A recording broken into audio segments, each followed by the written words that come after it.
What's up, Buttercups? I know it's been a tough week. It's been a hell of a week. It's kind of just been hell. If I could give you a hug through this computer screen, I would. I would hug each and every single one of you, except for Autumn Eden Goodman, but we will talk about that creature feature later. She can go to hell and tell the devil I sent her. Anyway, before I get started, I just wanted to acknowledge my cute little new intro and thumbnail and the new branding of the vlog. Because let's face it, Make a Long Season for me is over. I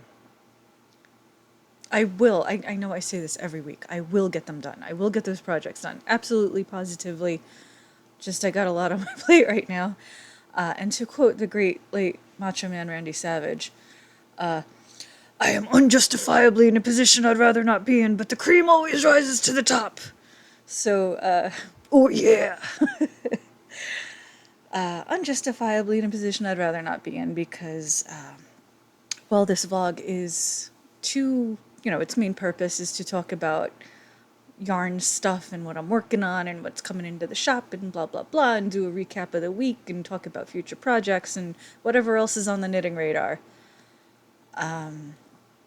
Unfortunately, we live in a world with some bad faith actors.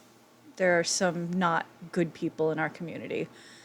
And I would like to, right now, apologize and accept responsibility for not having talked about this sooner. Since I have come back, I just wanted to put my head down and make pretty yarn and make pretty stuff and just be left alone. What happened in 2020 was egregious, and I know I was a lot more vocal back then. However, I also wasn't as well versed and educated on the subject of what we're fighting against back then. It was kind of new. We were all kind of in shock. Some of us really didn't know what was going on. We didn't know how to articulate what was happening. I was also in shock that year for a different reason, completely unrelated. And I feel like now I'm in a much better place to dissect things and call things out as I see them because I can see things clearer now. I'm very, extremely aware of certain things, and I am much more articulate than I was. And I feel like I am in a good position to present to you the objective truth and reality of what is going on around us. But we'll get to that in a bit. First up, let's talk shop stuff, because that's the fun stuff. That's what you come here for. We have, from this week, my Makeover Monday. This is the beautiful My Daddy Was a Truck Driver. It looks way different from the original. I know a lot of times when I do Makeover Mondays, I just kind of tweak a little thing here or there. I went whole hog and tweaked the heck out of this, like completely made it over. I gave it like the Ugly Betty treatment, so I really like the way this one came out. I hope you guys like it too. I think it knits up really beautifully. I have once again forgotten to bring swatches, and I am sorry for that, but you can look at them on the website or you can look at them on my Instagram. My bad. Feel free to shame me in the comments so that I don't forget for next week. Tina, swatches! It's like the llama from Napoleon Dynamite, but it's Tina, get your swatches! Alright, so then next up we have Arena. And this is not going to be color accurate on camera. It's much pinky peacher. Much more pinky peacher. I could words real good, guys. I'm a real good worder. Anyway. Yeah. I think Groucho's trying to say something over here. She's mocking me. She's like, you should let me do the narrating because I talk better. It's beautiful. It's in honor of Arena because we can't forget her. And to ensure that we don't forget her, I have a new yarn base coming to the shop, and it's an 80-20 wool silk blend, 400 yards, beautiful, beautiful fingering weight yarn. And I'm calling that base arena in honor of her too, because she should never be forgotten. I don't think any of us are capable of forgetting about her, to be quite honest. I think this week was a major turning point for a lot of us. We were already on the edge with Arena, and then Charlie Kirk happened, and forget about it. It was just over the cliff we went. So that's what's happened in the shop this week. That's the recap. As far as what I've worked on this week, I have worked on 2 treadmill hats, which are not in my general vicinity, because for some reason I have a divider in my brain about treadmill projects. I should break down that divider. Next week, I will show you the projects that I work on the treadmill, which I'm going to be real honest, this week was not a week that I felt terribly inclined to get on the treadmill and walk, so I'll have to do better next week. But there's 2 hats in progress, one Aaron weight and one DK weight. One of them is going to be a colorwork hat, so that's fun. Just imagine that you can see what I'm talking about. Imagine a beautiful hat in your head. I suck at this, guys. I'm sorry. I'm a professional. What I did work on a lot is my failed prototype for Hulkamania gloves. This is a failed prototype. This is not the final yarn. But I still thought it was a fun yarn. And for some reason did not... I think it's because I started swatching it, and so some of it got kind of kinky. So I didn't want to sell it as a misfit because, I didn't want to sell kinked up yarn. And I just thought, hey, it would be fun to have a pair of fingerless Hulkamania gloves. So I'm not using a pattern here. I literally just cast on 48 stitches and then did the thumb gusset. And I think I'm done increasing on the thumb gusset. So now I'm just knitting for height. And then, I'll do the thing, put the stitches on scrap yarn, yada, yada, yada, finish them. I don't think these are going to get embellished because they don't need embellishments. But speaking of embellishments, my buttons did come for the purple gloves that I showed you. I don't know if I showed them to you last week, the week before. The buttons finally came, and they are fabulous. Those are going to be so much fun when they're done. They're probably going to get a lot more use than my neon yellow gloves here, but whatever. So yeah, that's what's up. That's what I've been working on. As soon as I get off this wretched camera, I am going to... Sorry, camera, you're not wretched. Please don't malfunction on me. Please work. You're wonderful. You're wonderful. I love you, baby. Okay. We can't curse the equipment. What was I going to say? Oh, okay. So what I'm going to work on, what I'm prototyping tonight, and I have to tell you, this is like the umpteenth time I've recorded this, because I keep finding myself going on tangents, and that doesn't help anything or anyone. So I did not want to give you a 30-minute video, so I'm re-recording.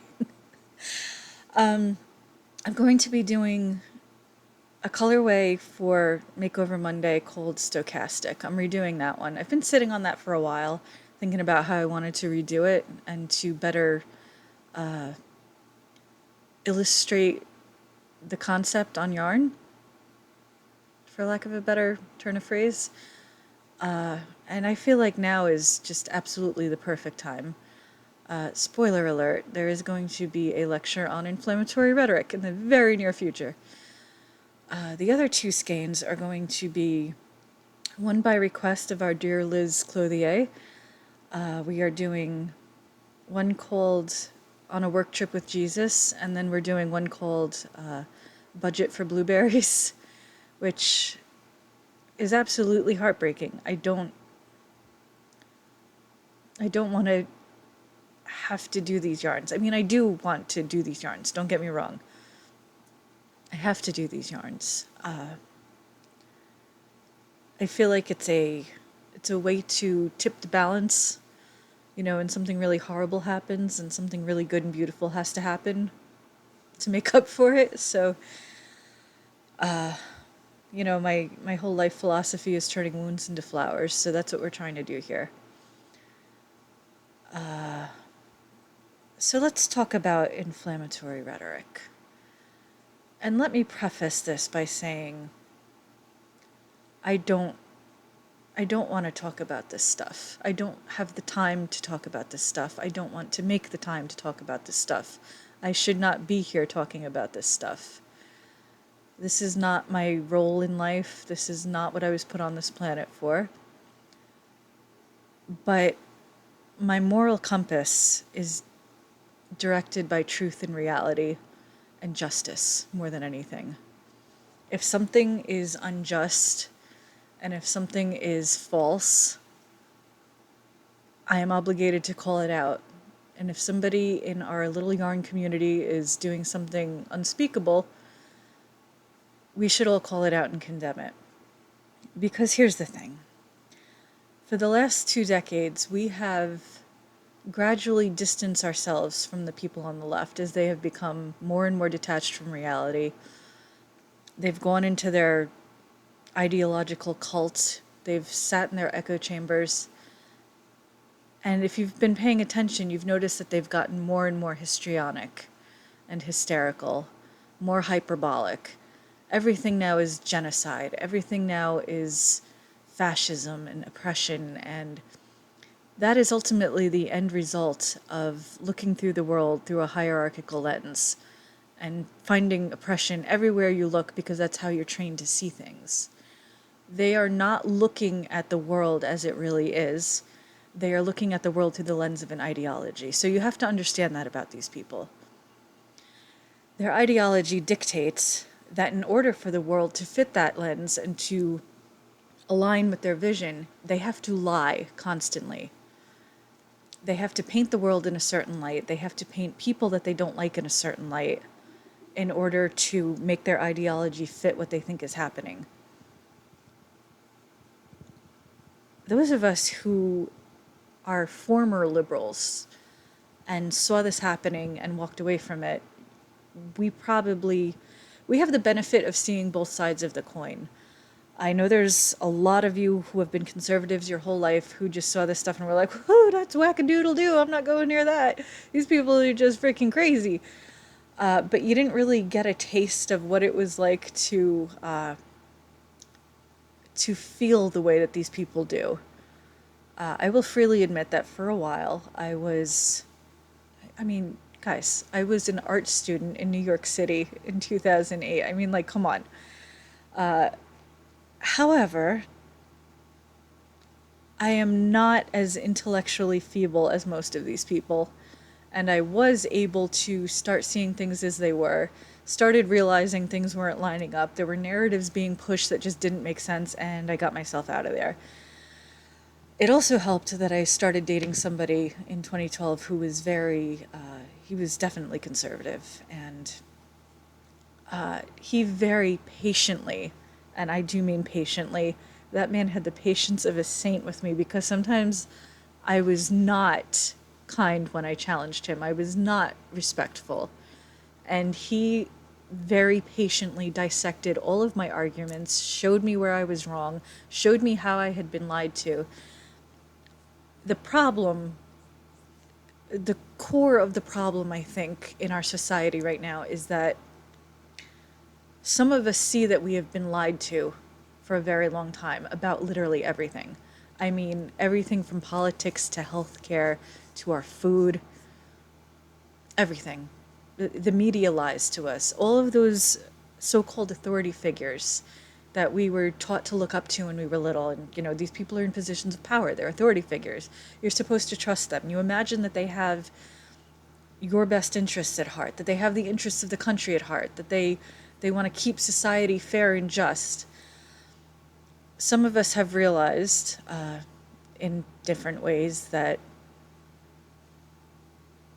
we're just being lied to all around us. And it's up to us to break it down and see what's going on. One of the tools that is most useful for lying to people, obviously, is language. So if you start off soft and you gradually drum up the narrative over a course of, say, 2 decades, and you keep raising the temperature of the rhetoric. So we go from Republicans are bad people, Republicans are warmongers, And then now we're in 2025, and the most moderate milquetoast centrist now is being called a fascist and a Nazi. We have a real problem with that because there are a lot of people out there that hear that stuff and they believe it.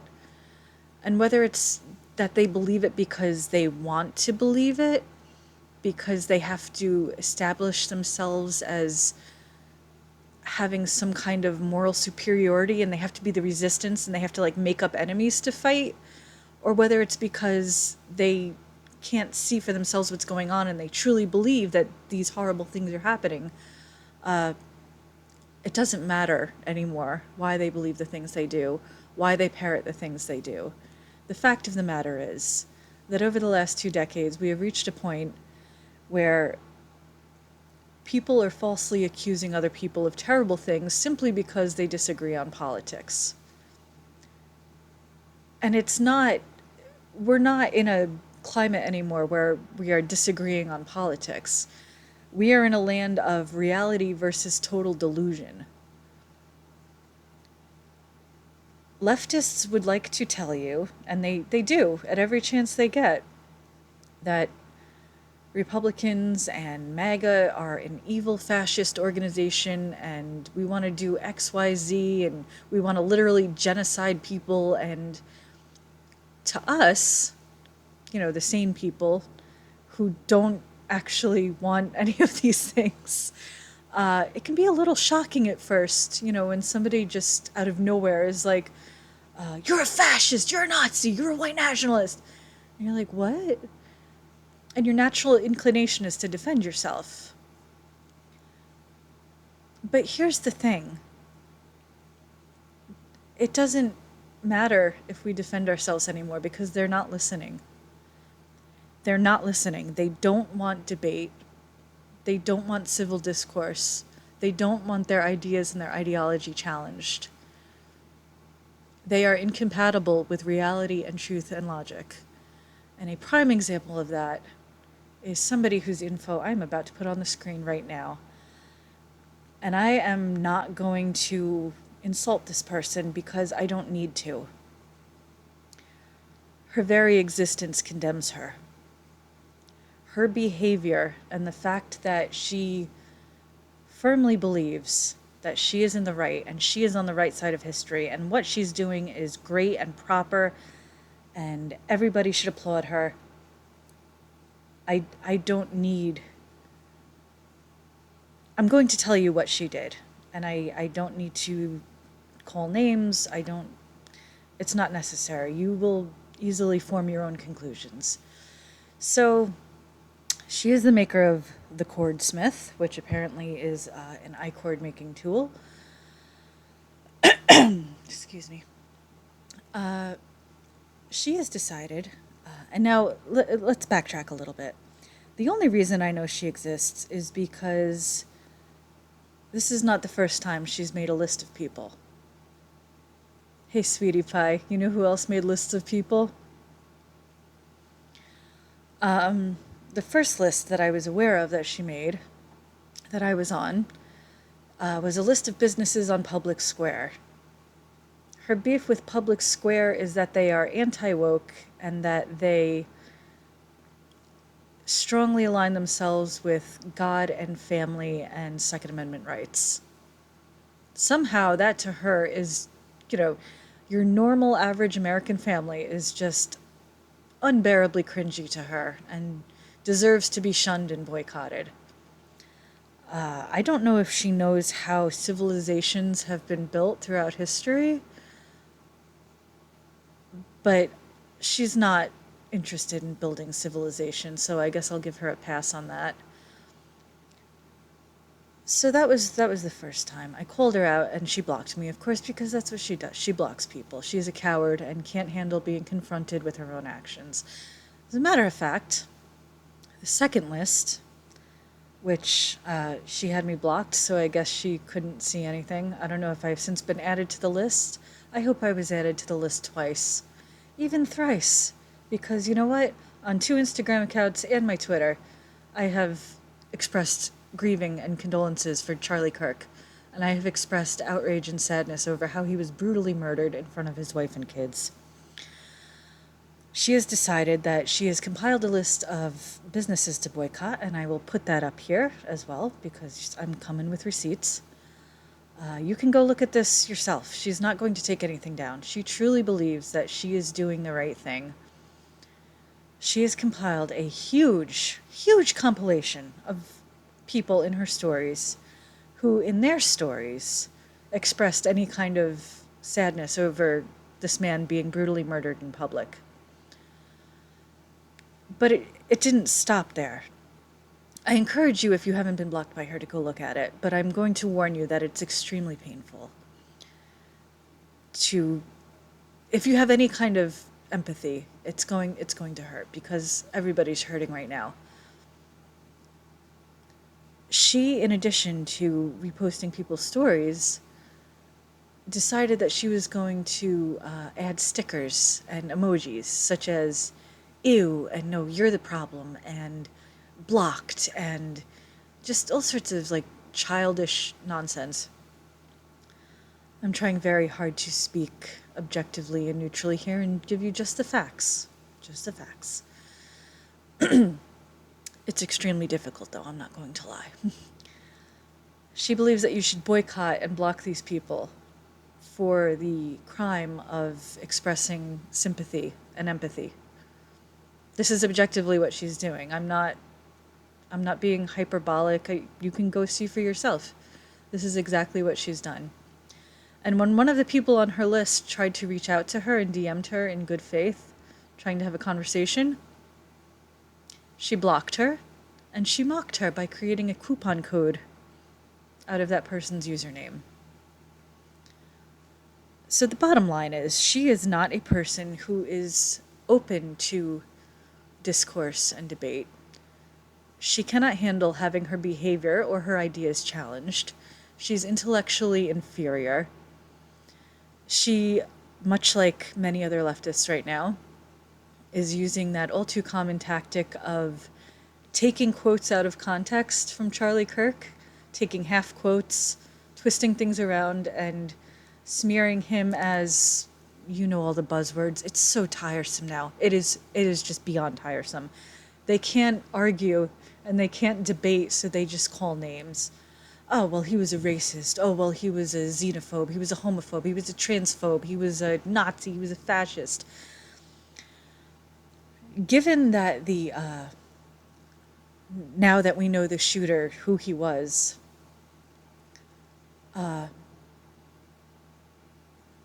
you know who murders their political opponents? Fascists. Yeah. So if you're on the side of the guy that murdered his political and ideological opponent, you're a fascist. Full stop. That's just a fact. Charlie Kirk's weapon was a microphone, and his battleground was campuses all over the country. He fought with words and ideas, and he fought civilly. He was never confrontational. He was never aggressive. I say this as somebody who didn't follow Charlie Kirk. I disagree with him on a lot of things.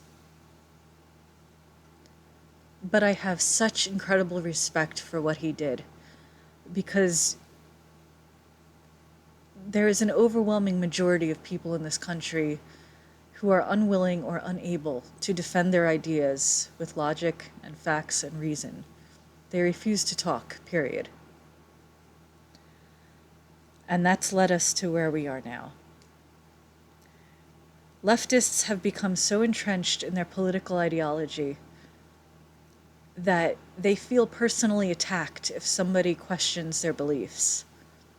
They feel that they are being invalidated personally as a person because this is their dogma and this is their religion. They have to keep doing these ritualistic purity spirals. They have to keep weeding people out who aren't pure enough. They're not good enough. They're not left enough. It's destructive. It's an extremely destructive cult. And for a long time now, we have tolerated them and we have let them invade our hobbies and our places of employment, our houses of worship,